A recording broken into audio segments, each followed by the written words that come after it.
Hello and welcome to my booktube channel, Jack and the Book Stack, where I talk about a wide variety of book genres and the bookish lifestyle.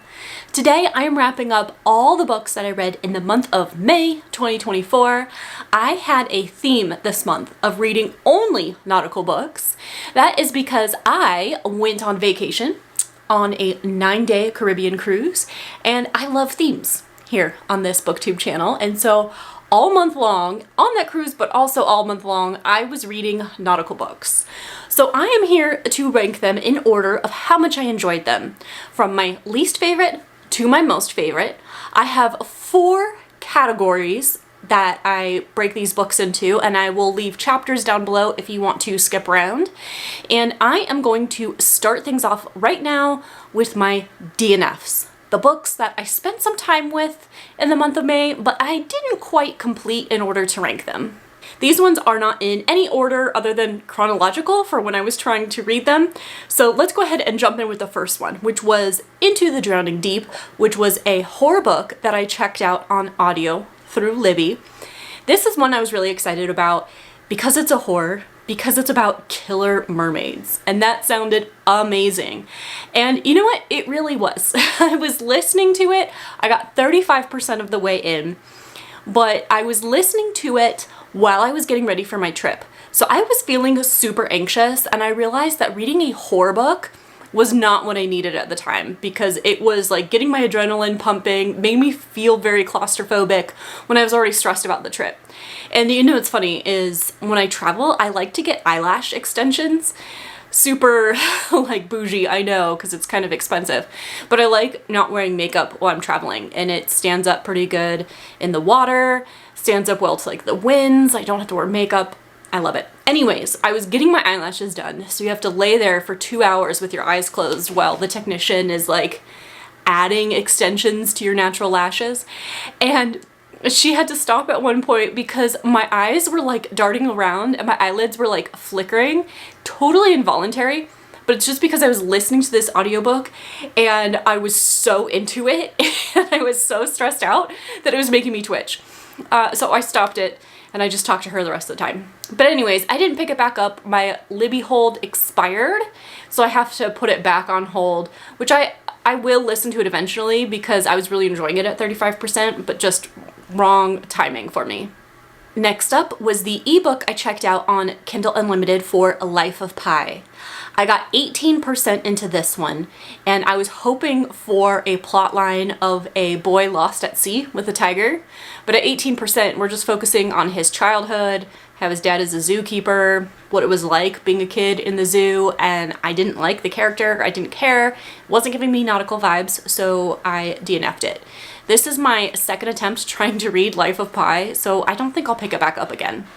Next on the DNF list, it's actually right behind me, and that is The Republic of Pirates. This is one that I own physically, but I checked out the audiobook to listen to on my trip, and I got 20% of the way into it, but I could not connect to it. I was really bored. It was dry, felt like just a history lecture, like someone spitting these facts at me, and I couldn't stay connected to it. But I was also traveling. I was looking for more like entertainment. I wanted like a plot. And so this wasn't doing it for me. But I do think the physical copy will read a lot better for me. I would like to try it again at some point. This is just another situation of wrong timing. The next DNF is actually a soft DNF because I do intend on finishing it. I think I'm just going to wait for the audiobook, and I'm on hold with Libby, so I have a while to wait. But it is The Wager, which is a nonfiction book. This is a tale of shipwreck, mutiny, and murder. And at 30% in the book, none of that stuff has happened yet. This is another situation of it feels like a history lesson. We're just getting this background on all these people that work aboard these ships. And maybe we're setting the stage to understand like how the mutiny happens, but it's not that bad yet. So I'm like, what am I supposed to be getting from this? And 30% in, I was expecting more of what was advertised on the cover. So I do want to finish this, and there's a specific reason. There's another book in this list that I really considered DNFing, but I pushed through it, and it shocked the heck out of me. So I'm a lot more hesitant to DNF right now. which is surprising because I just talked about a bunch of books I DNF'd, but I have to really not be enjoying myself to DNF right now because I've been proven wrong. I'm going to do something a little bit different in this monthly reading wrap-up video, and that's because I read all nautical books. So in addition to ranking them for how much I enjoyed them overall, I do want to rate them out of 5 for the nautical vibes that they gave me. Going to the disliked category, the book that I read in May that I enjoyed the least, I disliked it the most, it's the lowest on the list. The book is A Ship of Bones and Teeth, A Dark Romance by Karina Hale. Rating this purely for nautical vibes, I would give it a 2 out of 5. I picked this book up because it was advertised to be a dark romance version of The Little Mermaid and Pirates of the Caribbean. And it was. This follows Marin, who was a mermaid. It kind of starts 10 years after the events in The Little Mermaid cartoon. So she got Prince Eric, she's human, but Prince Eric is not the charming prince that we are told that he is. Once she gets her voice back, he's not as enthralled by her. He just wanted someone he could control and like think for her. And now that she has an opinion and a voice, he doesn't like it. So he hits her, he controls her, he condescends to her. He is just nasty. Well, they're on a voyage and they run into a couple other ships. There's like the whole undead pirate ship, which is like Pirates of the Caribbean. And there is this like pirate captain who's very dark, and Marin is just drawn to him and she doesn't see why. And what caused me to dislike this book so much was the chemistry between our characters. So between this pirate captain and Marin, like, I hate it. I hate when there's no chemistry because he is showing her that he cannot be trusted. He's very honest with her. He's like, look, I want to kill mermaids because it benefits me.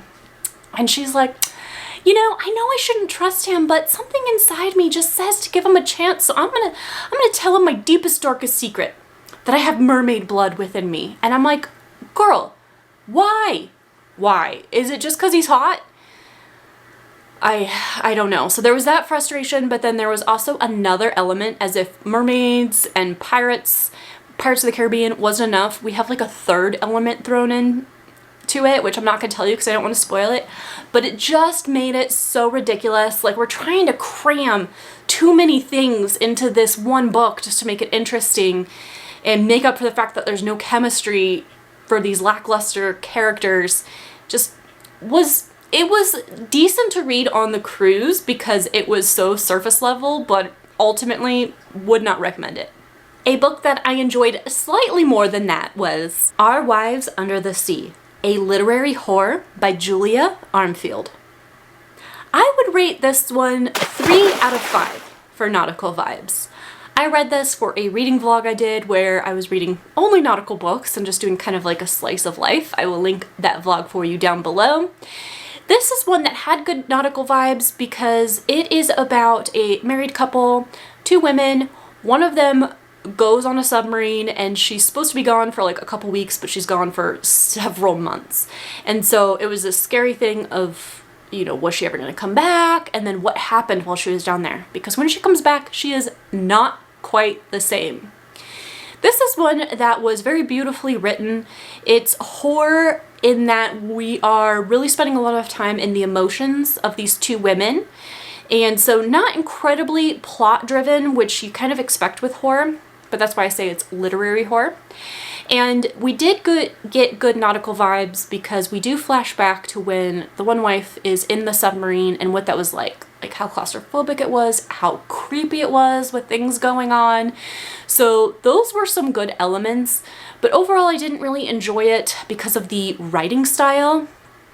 We didn't dive into more of the plot that I would have liked. I felt that the switching perspectives and timelines was too jarring. I couldn't connect. I couldn't really get into the horror of what was going on. So that's why I say I did not enjoy this book, and I don't think I'd necessarily recommend it. Now let's talk about the liked category. The next one on the list means I liked it the least, but it's still in this category because I enjoyed it. The book is A Haunting in the Arctic, a horror novel by C.J. Cook. I think I would rate this one 2 out of 5 for nautical vibes. This one was really interesting to me because it takes place in Iceland. So I thought it would be really refreshing to read a nautical story that wasn't tropical. We're not dealing with heat, we're dealing with really frigid temperatures. And we follow 2 timelines, 2 women in 2 timelines. And this book is really about trauma because something happened in 1901 where this character Nikki was taken against her will aboard this whaling ship. And there's a lot of trauma that happens there. I will warn you, there is a lot of essay. On page, reflective, it's just constant. It doesn't go into a lot of description, so like I would just skip over like the little paragraph about it. But that's a lot of the trauma that we are dealing with here. And because it's a whaling ship, they're going after some animals. And that is the only trigger I have. I don't like reading about animal suffering, animal cruelty, the unaliving of animals, so I did have to skip. There were like probably like 2 or 3 like descriptions of the whaling and other things with animals that I had to like skip over, but it wasn't overkill, so to say. So anyways, we followed this timeline in 1901, and then we follow another character, Dominique, in 2023. She is an adventurer. She is going on board this ship. It is now like an abandoned, stranded shipwreck. And she's in Iceland going on board to document it for her TikTok followers. And it's kind of creepy. There might be an echo of some things past on this ship. So lots of creepy things happening. I liked this book because the atmosphere was incredible. So all the blurbs on it really indicate that this is a Gothic story. It says a master of the feminist Gothic, a gripping modern Gothic thriller, and it really was that. So when I think of Gothic literature, I think it's going to be mysterious and suspenseful, and the environment is really what's going to add this sense of like gloomy foreboding, and that's really what this book is. So it's a horror book. There are supernatural elements, but it's really a quieter almost horror because it's more suspense and more mystery as like creepy things are happening and you're like, what does this mean? What's going on? So I would say it was very fascinating to read, but it was light on the plot. And I hope I'm conveying that accurately, like an emphasis on the atmosphere, not so much the plot or diving into too much character development or thoughts. It's really the effort in this writing is spent on building this dark, gloomy atmosphere, and I adore that in books. So I really liked that. I liked Iceland. It didn't have fantastic nautical vibes because I mean, it does in a sense that you get that claustrophobic feeling of being like stuck on a ship, but we didn't battle the elements too much. They mentioned the food a little bit, like eating seafood all the time, but I didn't get all the nautical vibes, just in the sense of the isolation and being trapped. That's really where I got it. And we talked about the cold a little bit, but we didn't dive into it as much as I would have wanted for those nautical vibes. So decent. We are always, I think like 98% of the time we are on a ship. So we're constantly on the water. I just didn't feel the vibes too much from the writing. I do want to reiterate that while I enjoyed A Haunting in the Arctic, it is about trauma. And I mentioned the on-page essay, and it's, frequent and constant.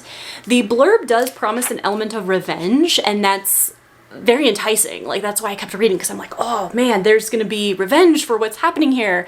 The revenge was not as satisfying as I needed it to be.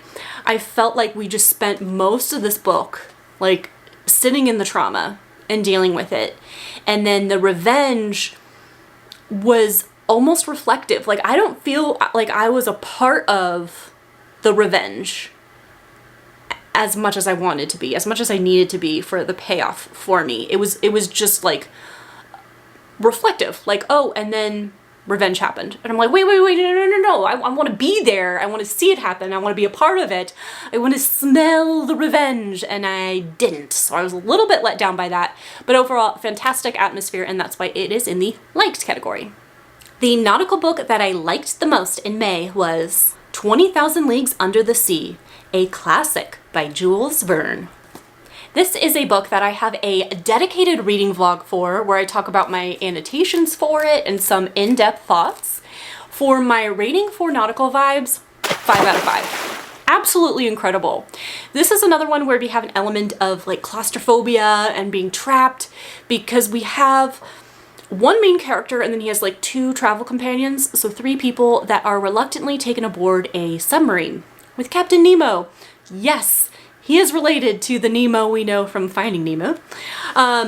But they're on board this submarine and it's very fantastical, all the luxuries on board and how they survive.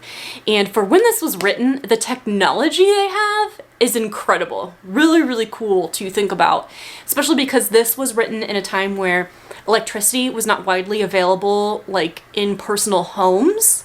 So like the use of electricity and everything, just really interesting. But my favorite element of this book was the times that they would go and adventure outside the submarine under the sea. So they had like, I don't think they're called scuba suits, but I picture more like an astronaut, like the big helmet with like the hose coming off it. So they can walk on the ocean floor and go explore all these things. And the fantastical things they encounter was just so cool, and there was so much of it. This would be great for readers who want more of a plot-driven story, because so much is happening, so many different adventures, and it was just really cool, great imagery. And we talk about the ocean in like fantastical terms, like they see the lost city of Atlantis, and they see some sea creatures that I don't think really exist. But then they talk about like the food and how they use everything from the sea, so like things don't go to waste. Very cool nautical vibes and great imagery, all the things. So this classic really surprised me. I had a great time reading it. Now for my favorite part, the nautical books that I loved reading in the month of May. So the lowest one on the list, the book that I loved the least, was The Deep, a fantasy by Rivers Solomon, with David Diggs, William Hudson, and Jonathan Snipes. Ooh boy, was this a creative story. I think I would rate this 4 out of 5 for nautical vibes. This one would be great for readers who like African history, culture, and lore. It is inspired by the history of African American slaves being thrown overboard, particularly pregnant women. But this story is about them being converted into mermaids and just the life of that and everything. This is more literary fantasy in terms that we focus a lot on emotions. So this has beautiful writing and reflections on like the human condition and human emotions, while also giving you those nautical vibes, because we follow one mermaid who actually makes me think of the book or the movie The Giver, if you have read that or seen it, because this one mermaid holds all the memories for all the mermaid people, all the painful memories of how they got to where they're at. She holds on to them. But every once in a while, she releases the memories to everybody else so they can remember for a short period of time, and then she takes the memories back because they're too painful for people to hold on to. So she takes on this task for her people. Well, she decides she doesn't want to do it anymore. She runs away, and the memory is released to her people. But it's interesting, as she runs away, I love the descriptions of the ocean. So they talk about the darkness of it, because they're in the deep, surprise, surprise. So the lack of light and the pressure on her body, and how she communicates. She doesn't like use her words to speak, but it's like vibrations on her skin. Just very, very interesting, fascinating, while being beautiful and painful at the same time. Very, very great story. We follow her as she runs away, and she meets someone, and their conversations and their bond, and where the plot goes from there. It's a very, very beautiful story. The next book that I loved in May really shocked me. That book was Voyage of the Damned, a fantasy by Frances White. Yes, I love this book, but I would still rate it only 2 out of 5 for nautical vibes. That's because this is a closed circle murder mystery. We have that isolated feeling of bad things happening on a ship, on the water, but I didn't feel claustrophobic. And none of my other senses were engaged with the ocean. We didn't talk about how the water looked. We didn't talk about smells or like tastes, like eating food from the ocean. We didn't focus on a lot of that. It's really focused on the plot. This is about 12 kids, really, that are on this boat. They are all leaders of their specific region. So you have their names, you have the region that they support, you have the animal that is like representative of their area, and then they each have a blessing or a power. And when we start the book off, a lot of their blessings are a secret. So this read very YA. Even the dedication says, for everyone who has ever entered a room and felt like they did not belong. It had a lot of feelings of, you know, being that quirky outsider, wanting to fit in, but not being able to, which I kind of associate with YA. Even though adults, you know, people of all ages can feel that way. It just seems something very YA. And I enjoyed that. I enjoyed the quirky characters. Our main character has a secret, and we learn straight from the beginning, he does not have a blessing. He's lying. And so he tries to be obnoxious to push everyone away so they don't find out. So that's his personality, and he was difficult to read at times. He could be a bit much. But they're on this ship. There's 12 of them, right? And a lot of them are really young. Like that's also what made me feel like this was very YA. Like the main character's in his early 20s, but there's like a 6-year-old, a 14-year-old, like very, very young. But they're on this ship, and the heir to like the greatest leader who powers everything, she's supposed to inherit the leader's power, but she is unalived on the ship. So it's a mystery. Lots is going on. And everyone has these mysterious powers, and so you need to find out what the powers are in order to see who is the guilty party. A lot of great representation in this book. We have a non-binary character, we have a character in a wheelchair, some different races, so I like the representation. The main character, I'm on the fence with him, if I enjoyed him. And all the characters I found very confusing because there was a lot to keep straight, which also reminds me of an Agatha Christie novel because she throws a lot of characters at you at once because you don't know who will be a suspect or a victim. So very reminiscent of Agatha Christie in that regard. And also being on a ship kind of made me think of Death on the Nile because of that, because it's also on a ship. But you know what? I ended up really liking this. And once I got past that thing with the characters, I was so into the plot that I crushed like most of this read in like one night because I was really engaged in it. It was a great escape, and then my mind was kind of stuck on the story even after it was done. So I had a great time reading this one. The next book that I loved in May was Red Seas Under Red Skies, a fantasy by Scott Lynch. I would rate this one 2 out of 5 for nautical vibes. And that's purely because the first half of the book, we don't even set foot on a ship or near the ocean. And while I enjoyed what was going on with the plot and the characters, I wanted nautical vibes. I wanted nautical, and that didn't really kick in until the second half. This is book 2 in the Gentleman Bastard series. And what I enjoy most about this series are the characters and the tone of the books. So we have characters that are very intelligent. They are con men. And I really enjoyed the heist trope, and that's what this is. And the focus isn't so much on their ability to be like really strong fighters and like they're always in battle and like kicking ass and whatever. Their strength is in their intelligence, how they can talk their way out of trouble, how they can strategize different plans to get what they want, how innovative and inventive they could be. I really, really, really, really love those elements. And I mean, if you have other suggestions, please comment down below if you can think of any other books that capture these vibes, because that's something I really like. Now, the tone of the book is interesting because it is emotional. Like, bad things happen. Things don't always work out for our characters. Not everybody makes it. And that can be really hard because otherwise our characters are hilarious. And their banter between each other and other dialogue, it's just so engaging and so entertaining. And it is such a great escape from some other heavier reads. But then I feel bamboozled because then like something really tragic happens and I'm traumatized because I was not prepared for it with the rest of the tone of the book. So that can be kind of hard for me. but it does keep it super engaging. Like, you don't know what's going to happen next. And this one, our main characters, Locke and Jean, become reluctant pirates. They're conducting some cons, and there's lots of like layers to this con they're working on. But as part of it, they have to be pirates. And they have no idea how to sail. No idea what they're doing. So that's kind of interesting and fun. And the plot is twisty, and there are some female pirate representations that, oh gosh, what just happened there?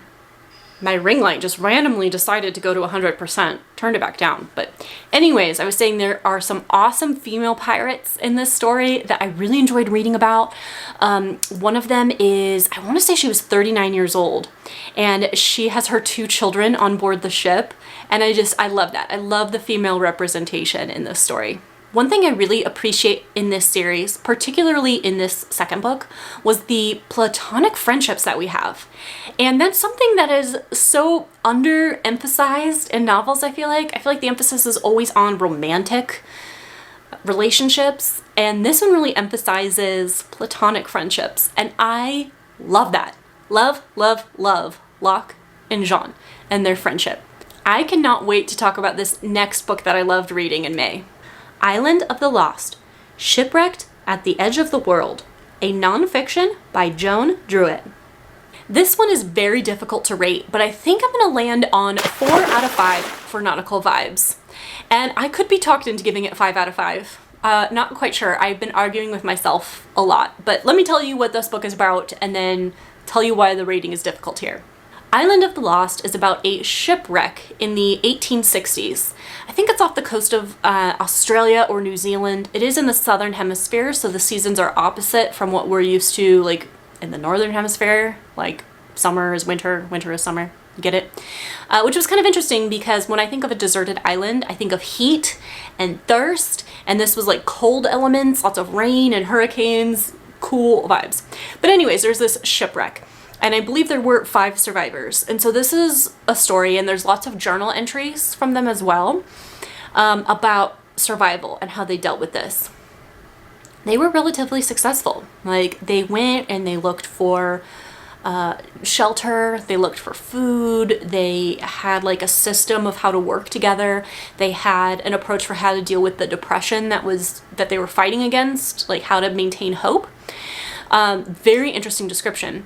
Particularly when, however much later, I can't remember how much later it was, but there was another shipwreck on the other side of the island, and they had no idea, the 2 shipwrecks, they had no idea the other one was there.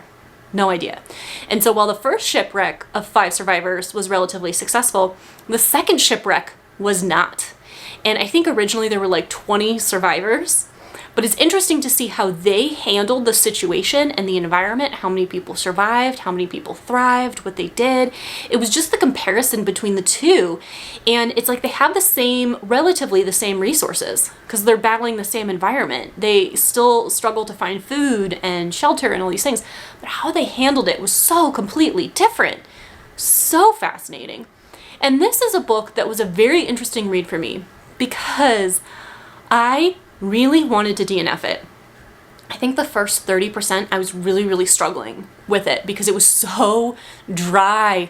Oh my gosh, it was so hard to connect to. And like the second shipwreck hadn't happened yet. So I'm like, we're not spending time where I want to spend time. And I was very frustrated and I was really thinking about DNFing. But I pushed through, and this is an example where I was so thrilled that I kept going because I think it was when the second shipwreck happened, I was a lot more engaged. It was still kind of dry, but I don't know if it was like more was happening with like the plot that kept me engaged. I'm not quite sure, but I ended up loving it. And so this makes me question everything because it's like, when is the right time to DNF? If you're not enjoying something, you shouldn't force yourself to read it. But on the other hand, sometimes it can really surprise you.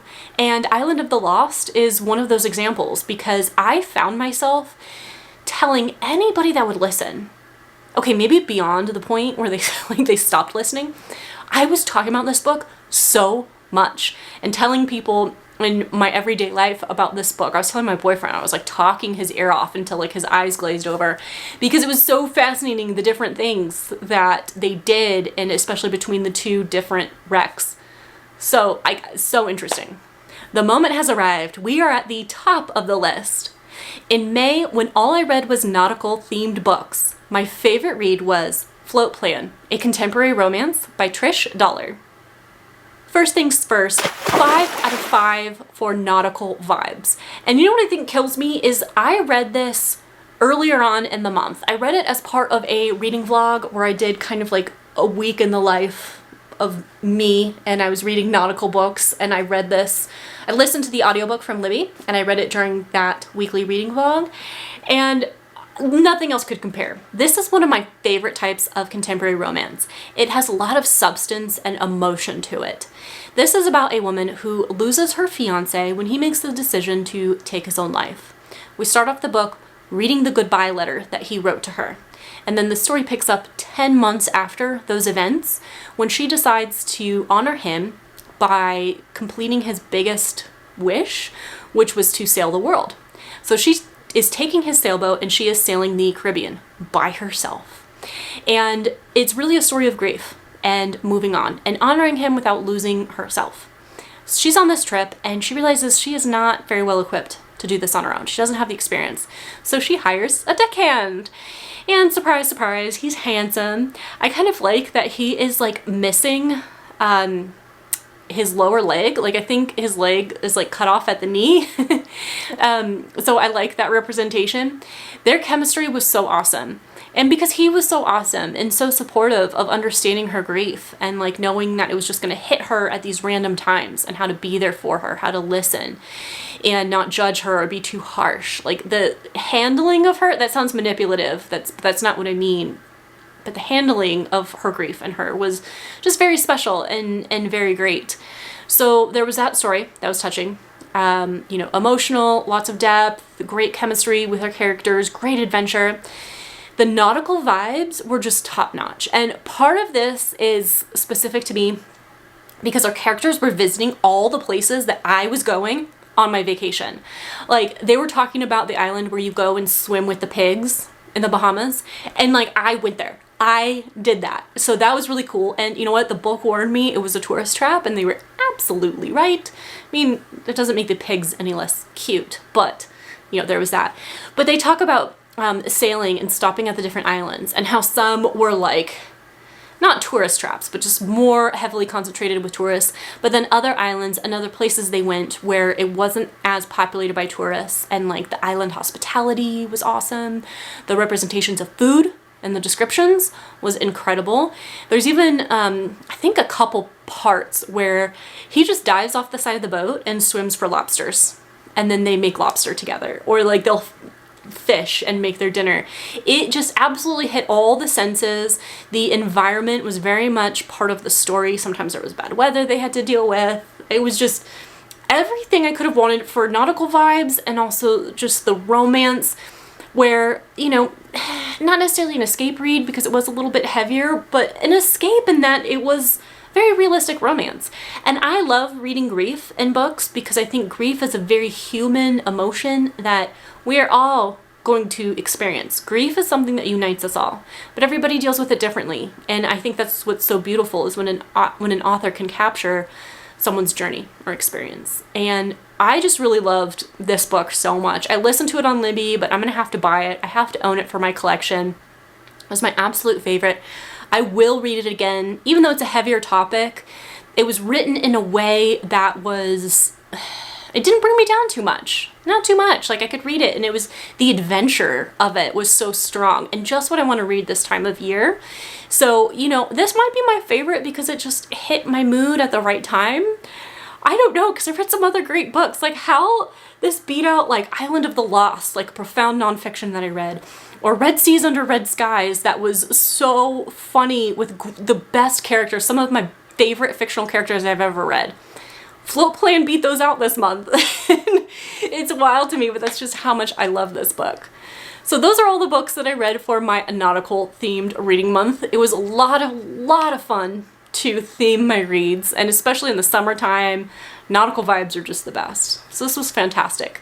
Thank you so much for hanging out with me in this video, and I look forward to seeing you in the next one.